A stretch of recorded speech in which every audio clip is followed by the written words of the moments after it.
This is today's painting. If you head over to my Patreon channel, you'll be able to watch this build up in a series of photographs. I didn't video it, I just took a load of photographs as I progressed through the painting. So the main feature, I've tried to capture the light on this big wide open landscape, sort of narrow band of light across the middle, big dark shadows in the foreground, some ominous looking clouds in the sky, and then got the sun up there casting some light down onto the land.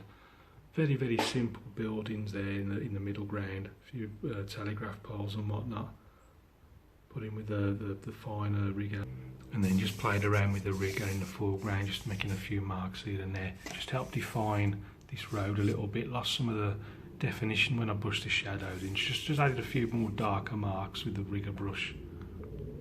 So patreon.com/Stephen Cronin if you want to watch this build up over about 15-16 photographs. So as always, thanks for watching, keep practicing, and I'll see you again soon.